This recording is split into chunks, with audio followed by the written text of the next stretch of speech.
इस्लाम ये कहता है कि तुम सब बराबर हो। कुल्लुकुम मिन आदम व आदम मिन तुराब, तुम सब आदम की औलाद हो और आदम मिट्टी से पैदा हुए थे, तुम सब मिट्टी के हो, आदम की औलाद हो। तुम में कोई बड़ा नहीं है, कोई छोटा नहीं है। ला फज़्ल लिअरबिय्यिन अला अजमी, तुम में से किसी अरब के रहने वाले को आजम के रहने वाले पर कोई फौकियत नहीं है, किसी आजम के रहने वाले को गैर अरब पर कोई फौकियत नहीं है, किसी अरब के रहने वाले को गैर अरब पर कोई फौकियत नहीं है। न कोई गोरा काले से अच्छा है, न कोई काला किसी गोरे से अफजल है। इस्लाम में सब बराबर हैं। इस्लाम के अंदर अगर कोई चीज बुनियाद और हैसियत रखती है तो वो है इल्ला बित्तक़वा, तक़वे की बुनियाद पर आप एक दूसरे से बड़े हो सकते हो, वरना नहीं। तक़वे की बुनियाद पर कि आपके पास एक बाल्टी पानी रखी हुई है, पूरा आपने अभी इसको नल से निकाला है, अभी आपने इसको हैंड पाइप चलाकर खींचा है, ये पानी है, और आपकी आंखों के सामने उसमें पेशाब का एक कतरा चला जाए, पेशाब की सिर्फ एक बूंद चली जाए, तो ईमानदारी के साथ बताइए क्या वो आप पानी पिएंगे, या उस पानी से आप नहाएंगे, या उस पानी से आप कपड़ा धुलेंगे?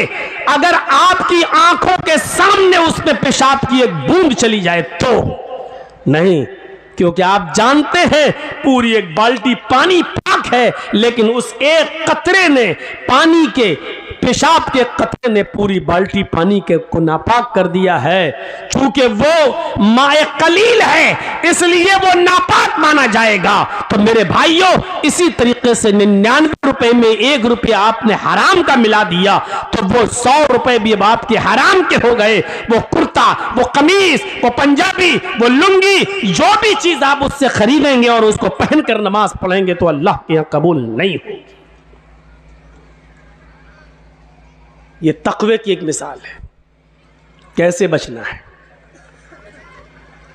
इमाम गज़ाली रहमतुल्लाह अलैह अपनी मशहूर किताब अहयाउल उलूम के अंदर एक वाक़या नकल करते हैं कि एक शख्स ने किसी का मकान किराए पे लिया था।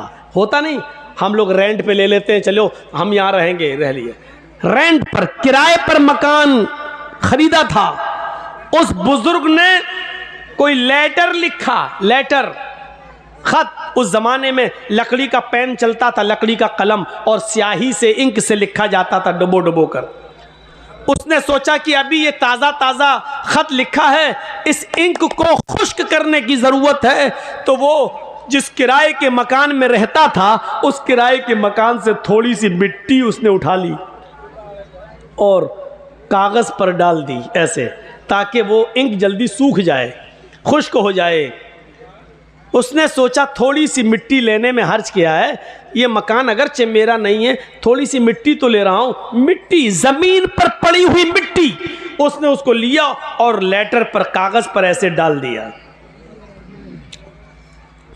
रात में उस बुजुर्ग ने ख्वाब में देखा कि उसके ख्वाब में कोई फरिश्ता आ रहा है और उस बुजुर्ग से कह रहे हैं, तुमने किसी के मकान पर किराए पे रहते हो, तुम, ये तुम्हारा मकान नहीं है, तुमने इस मकान से थोड़ी सी मिट्टी लेकर जो कागज पर डाल दी है, कयामत के दिन तुम्हें पता चल जाएगा ये थोड़ी सी मिट्टी लेने का अंजाम क्या होता है। सोना नहीं लिया था, चांदी नहीं ली थी, दौलत नहीं चुराई थी, घर के जिस मकान में रह रहा उस मकान की कच्ची जमीन से थोड़ी सी मिट्टी उठाई थी और स्याही को, इंक को खुश्क करने के लिए कागज पर डाली थी। ख्वाब देख रहा है कयामत के दिन तुम्हें पता चल जाएगा दूसरे के मकान से थोड़ी सी मिट्टी लेने का अंजाम क्या होता है। मिट्टी ली, तब यह हाल। जो दूसरों की दौलतों पे कब्जे कर रहे हैं वो अपना अंजाम सोचें, जो दूसरों की जमीन और जायदाद को हड़प कर रहे हैं वो अपना अंजाम सोचें, जो दूसरों की जमीन और जायदाद पर कब्जे कर रहे हैं वो अपनी फिक्र करें, जो अमानतों में खयानत कर रहे हैं, यतीमों, गरीबों, बेवाओं, मिस्कीनों और फकीरों का हक मार रहे हैं, वो अपना अंजाम सोचें। हक मारने की कई किस्में हैं। आप साहिब हैसियत और ज़कात नहीं देते तो ये भी हक मारना हुआ है।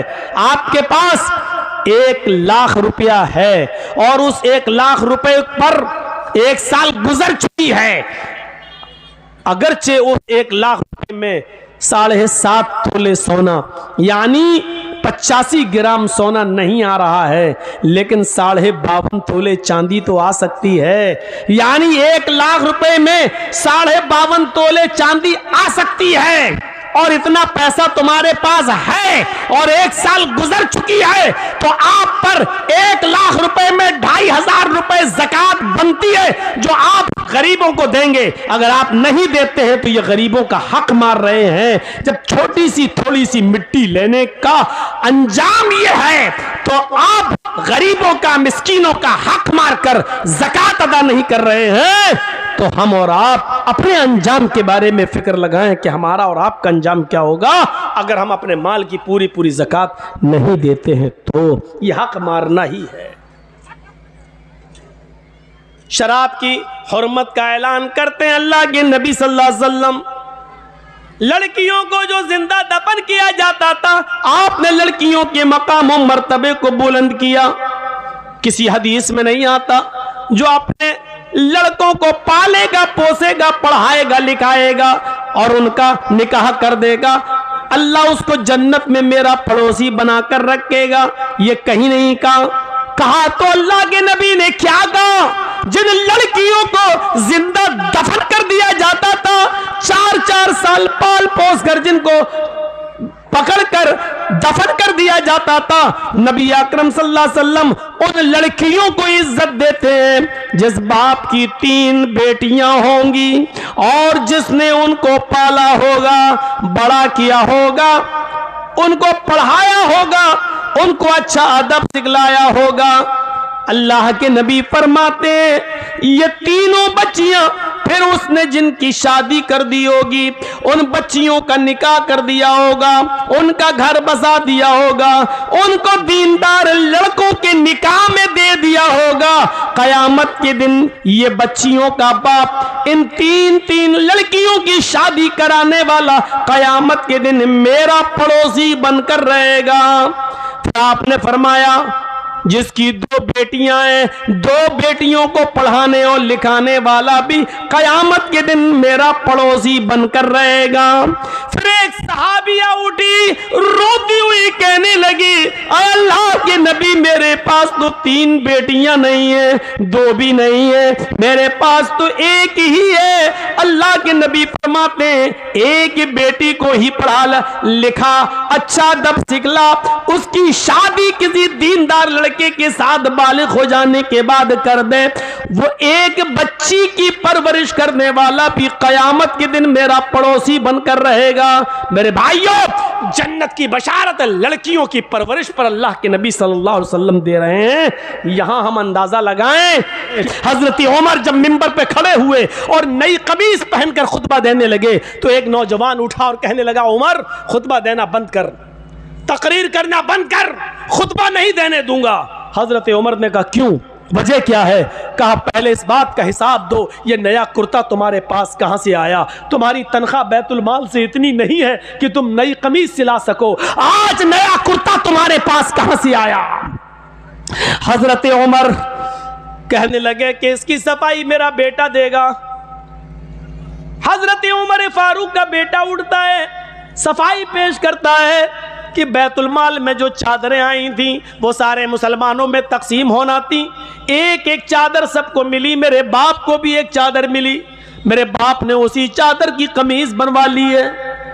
नौजवान खड़ा होता और कहता अमीरुल मोमिनीन, 1-1 चादर सबको मिली थी, मुझे भी मिली थी। मैं दर्जी के पास गया था, टेलर के पास गया था, मैंने अपना माप दिया, उस चादर में मेरी कमीज नहीं बनी। तुम तो हमसे ज्यादा लंबे हो, हमसे ज्यादा चौड़े हो, हमसे ज्यादा लंबे चौड़े हो और मोटे तंदुरुस्त भी हो, तुम्हारी एक चादर में कमीज कैसे बन गई? उनके बेटे ने खड़े होकर जवाब दिया, नौजवान 1 चादर मुझे भी मिली थी, सबको 1-1 चादर मिली थी, मेरे बाप को भी मिली, मुझे भी मिली, सबको को एक एक मिली तो उसमें मुझे भी मिली। मेरे बाप की अपनी चादर में जब कमीज नहीं बनी तो मैंने अपनी चादर भी अपने बाप को दे दी। मेरी और अपनी दोनों कमीजें मिलाकर मेरे बाप ने दोनों चादरें मिलाकर कमीज बना ली। नौजवान कहने लगा, बैठ गया, अमीरुल मोमिनीन अब मुझे इत्मीनान हो गया, अब मैं सेटिस्फाई हो गया, अब आप खुतबा दीजिए।